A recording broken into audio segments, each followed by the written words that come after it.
इराणवर अमेरिकेनं पुन्हा एकदा जोरदार हल्ला केलेला आहे। कथित IRGC हल्ल्यानंतर अमेरिकेची ही कारवाई आहे। अमेरिकेचा आठवड्यातील तिसरा हा लष्करी हल्ला आहे। होर्मुझच्या समुद्रधुनीत पुन्हा तणाव वाढताना दिसतोय, प्रकरण चिघळताना दिसतंय। व्यावसायिक कंटेनर जहाजावर कथित हल्ला झाल्यानंतर अमेरिकेनं इराणवर पुन्हा एकदा हवाई हल्ले सुरू केलेले आहेत।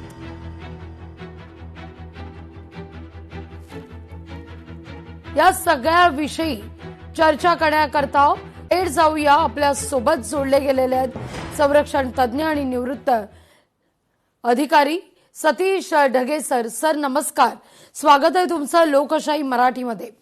सर नेमकं काय चाललंय? असं म्हटलं जात होतं की आता मात्र शांतता पाहायला मिळेल, जगात सगळं काही सुरळीत सुरू होईल, अर्थव्यवस्था हळूहळू ही आता पूर्वपदावर येण्यासंदर्भात सुरुवात होईल, अशी चर्चा एकीकडे होत असताना तिथं पुन्हा एकदा अमेरिकेचा मात्र तिळपापड झाल्याचं पाहायला मिळतंय। नेमकं काय कारण आहे आता वादाच्या ठिणगीचं? वरकरणी जरी इराण आणि अमेरिका यांच्यामध्ये अशा प्रकारचं अंतरिम डील झालेलं असतं, हे डील टिकणार नाही हे सुरुवातीपासूनच त्या ठिकाणी पक्क होतं। कारण मुळातच जे मिलिटरी ऑब्जेक्टिव्ह आहेत ते कोणाची आतापर्यंत साध्य झाले नाही। मग सध्याचं तात्कालिक कारण काय झालं? सायप्रसचा ध्वज असलेलं एक जहाज जे आहे या होर्मुझच्या समुद्रधुनीमधून जात होतं, त्यांनी इराणच्या IRGC ची परमिशन घेतली नाही, म्हणून IRGC-नं त्यांच्या विरुद्ध वॉर्निंग शॉट्स फायर केले।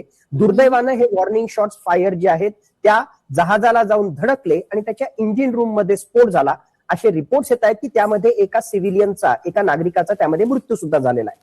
मुळात हे जरी तात्कालिक कारण असलं तरी याच्या मागचं खरं कारण जे आहे ते होर्मुझच्या समुद्रधुनीवर वर्चस्व प्रस्थापित करण्याची एक प्रकारे या दोन महत्वाच्या गटांमध्ये जे आहे किंवा दोन महत्वाच्या देशांमध्ये एक प्रकारे वर्चस्वाची लढाई सुरू आहे। इराणचं सरळ सरळ म्हणणं आहे की होर्मुझच्या समुद्रधुनीवर संपूर्णतः आमचंच वर्चस्व असावं, आणि मुळातच आपण जसं जाणतो होर्मुझची समुद्रधुनी ही साधारणतः 33 किलोमीटर रुंदी असणारा चिंचोळा प्रदेश आहे। याच्या उत्तरेला जो आहे इराण आहे आणि याच्या दक्षिणेला ओमान आहे। इराणचं म्हणणं आहे की या सगळ्या ज्या कमर्शियल वेसल्स आहेत, म्हणजे या व्यावसायिक जहाजा ज्या आहेत, त्यांनी आमची परमिशन घ्यावी आणि त्यांनी या इराणच्या सागरी हद्दीतूनच त्या ठिकाणी जावं, म्हणजे या होर्मुझच्या समुद्रधुनीच्या उत्तरेकडून जावं। तर दुसऱ्या बाजूला काही जहाजा ज्या आहेत त्या अमेरिकेच्या मदतीनं ओमानच्या म्हणजे या दक्षिण तटावरून जाण्याचा त्या ठिकाणी प्रयत्न करतायत। इराणला हे मान्य नाही, कारण जर असं झालं तर त्याची दादागिरी संपुष्टात त्या ठिकाणी येईल। आणि तिसरा सुद्धा मार्ग आहे तो म्हणजे या होर्मुझच्या समुद्रधुनीच्या मध्यातून जाण्याचा मार्ग, पण त्या मध्यातून जाण्याच्या मार्गामध्ये मोठ्या प्रमाणामध्ये मायनिंग केल्यामुळे सागरी सुरुंग त्या ठिकाणी पेरलेले असल्यामुळे तिथून जहाजा जाऊ शकत नाही, म्हणून इराणची ही सरळ सरळ दादागिरी आहे वर्चस्व प्रस्थापित करण्यासाठी। आणि अल्टिमेटली याचा पुढचा अध्याय म्हणजे इराणला इथून जाणाऱ्या जहाजांच्या माध्यमातून टोल आकारायचा आहे। 1 बॅरल ऑइल जर त्या ठिकाणी जात असेल तर त्याच्या मागे $1 प्रति बॅरल एवढा मोठा टोल त्याला आकारायचा आहे आणि त्याच्या माध्यमातून त्याच्या अर्थव्यवस्थेला त्याला सुदृढ करायचंय। मुळातच ही अर्थकरणाची ही लढाई आहे, त्याचबरोबर भूराजकारणाची लढाई आहे। आणि हे मूळ कारण असल्यामुळं आता या होर्मुझच्या समुद्रधुनीच्या वर्चस्वावरून हल्ले आणि प्रतिहल्ले त्या ठिकाणी होत आहेत। जसं तुम्ही राईटली पॉइंट आउट केलं, मागच्या काही दिवसांमध्ये हा तिसरा स्ट्राईक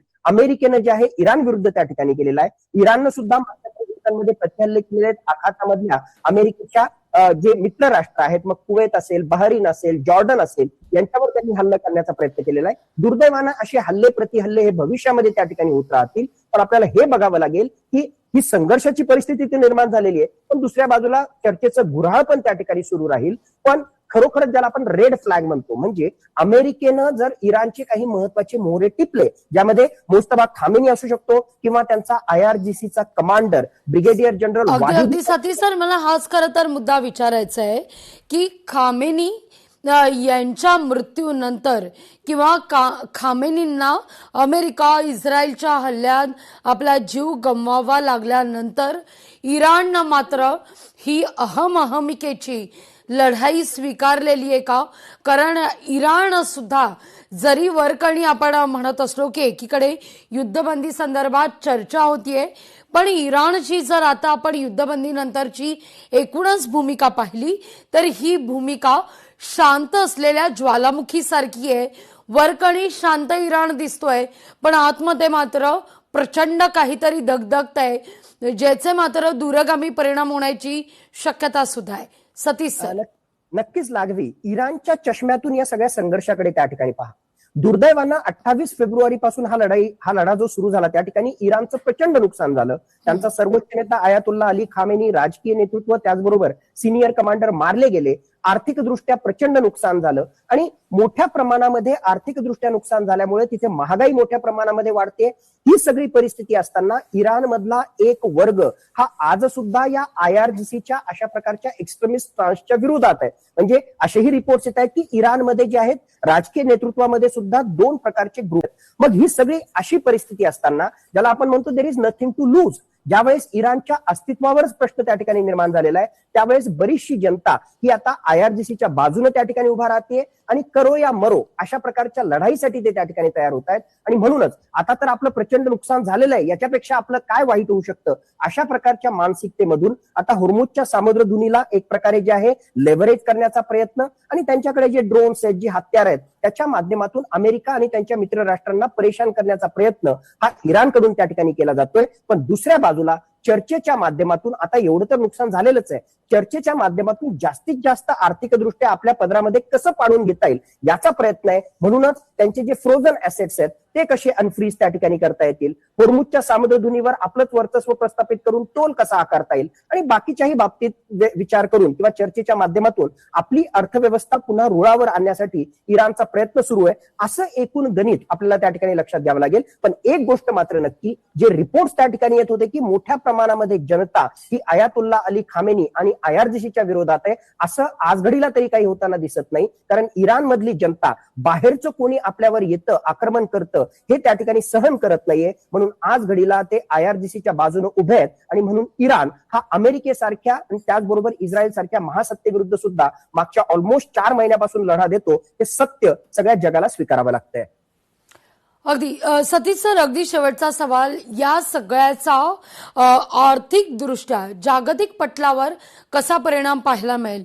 एकीकडे आपण जर पाहिलं तर अमेरिकेतही अर्थव्यवस्था, जरी आपण म्हणत असलो की डॉलरच्या तुलनेत रुपयाचं सातत्यानं अवमूल्यन होत आहे, अशी जरी चर्चा भारतात सुरू असली तरी अमेरिकेत फार काही चांगलं चाललंय अशी काही परिस्थिती नाहीये. तिथं सुद्धा आता रोजगाराकरता, तिथं त्यांचं अस्तित्व टिकवण्याकरता अनेक मुवमेंट अमेरिकेमध्ये सुद्धा सुरू आहेत. दुसरीकडे आपण जर पाहिलं तर या सगळ्या युद्धाच्या पार्श्वभूमीवर एकीकडे इराण अमेरिकेतला संघर्ष असू दे किंवा तिथं रशिया आणि युक्रेन मधला संघर्ष असू दे, या सगळ्या संघर्षाच्या तर तिथं पाकिस्तान अफगाणिस्तान यांच्यातही धुमसतंय. या सगळ्या चहूबाजूने एकीकडे संघर्षाचं वातावरण असताना जागतिक अर्थव्यवस्थेच्या पटलावर काय बदल हे संभवत आहेत? पश्चिम आशियामधल्या संघर्षाचे जागतिक अर्थकरणावर विपरीत परिणाम होत आहेतच. आणि आपण ऑलमोस्ट मागच्या 4 महिन्यांमध्ये पाहिलं की जागतिक अर्थव्यवस्थेमध्ये तेलाच्या किमती या ऑलमोस्ट $120 प्रति बॅरल पर्यंत पोहोचल्या होत्या. पण ज्यावेळेस अशा प्रकारचं अंतरिम डील झालं त्यावेळेस जगाच्या अर्थकारणामध्ये चांगले दिवस येतील असा एक विचार केला गेला आणि म्हणून लिटरली $70 प्रति बॅरल पर्यंत त्या किमती कमी आल्या. पण मागच्या काही दिवसांमध्ये पुन्हा एकदा हल्ले प्रतिहल्ले सुरू झाल्यानंतर आता ऑलमोस्ट $78 प्रति बॅरल पर्यंत या जागतिक स्तरावर तेलाच्या किमती गेलेल्या आहेत. त्याचा कॅस्केडिंग इफेक्ट हा जागतिक स्तरावर जो आहे महागाईच्या अनुषंगाने त्या ठिकाणी होणार आहे. आणि एकूणच या सगळ्या पश्चिम आशियामधल्या संघर्षाच्या परिस्थितीमुळे एकूणच जे आहे जागतिक अर्थव्यवस्थेमध्ये एक प्रकारे नकारात्मक वातावरण त्या ठिकाणी तयार होत आहे, डाऊन टर्न तयार होत आहे. आणि असं जर झालं, जे दुर्दैवानं होत आहे, त्याचा विपरीत परिणाम जगाची आर्थिक महासत्ता असणाऱ्या अमेरिकेवर सुद्धा होणार आहे. अमेरिकेमध्ये आज घडीला सुद्धा जे आहेत तेलाच्या किमती, गॅसोलिनच्या किमती या वाढलेल्या आहेत. $4 पेक्षा सुद्धा जे आहेत त्याच्या किमती जास्त त्या ठिकाणी गेलेल्या आहेत. आणि नोव्हेंबरमध्ये मिड टर्म इलेक्शनला डोनाल्ड ट्रम्पला जर सामोरं जायचं असेल आणि अशा प्रकारे महागाईचं वातावरण त्या ठिकाणी असेल, अमेरिकेच्या अर्थव्यवस्थेवर याचे विपरीत परिणाम होणार असतील तर त्याचा खूप मोठा फटका त्यांच्या रिपब्लिकन पार्टीला बसणार आहे, हे ते सुद्धा जाणतायत. पण दुर्दैव असं आहे की पश्चिम आशियाच्या संघर्षाची परिस्थिती काही निवळत नाहीये आणि त्याचे विपरीत परिणाम जगाच्या अर्थव्यवस्थेवर तेलाची किमतीच्या अनुषंगाने त्याचबरोबर इकॉनॉमिक डाऊन टर्नच्या माध्यमातून होणार आहे. आणि त्याचाच भाग म्हणून भारताच्या अर्थव्यवस्थेवर सुद्धा येणाऱ्या काळामध्ये विपरीत परिणाम होत आहेत. काही अंशी त्याचा चटका हा सामान्य जनता जे आहेत ते भोगताना आपल्याला मागच्या काही दिवसात काही आठवड्यात पाहताना मिळत आहेत. आशा करूया की पुन्हा एकदा चर्चेची द्वारं जी खुली झालेली आहेत त्याच्यातून चर्चा होईल आणि ऍटलिस्ट हा पॉज जो आहे तो पॉज आणखीन काही महिन्यांसाठी असाच कंटिन्यू त्या ठिकाणी राहील. अगदी सतीश सर, खूप खूप धन्यवाद आमच्याशी संवाद साधलात त्याबद्दल. लोकशाही मराठी ऐका, पहा, जागरूक रहा.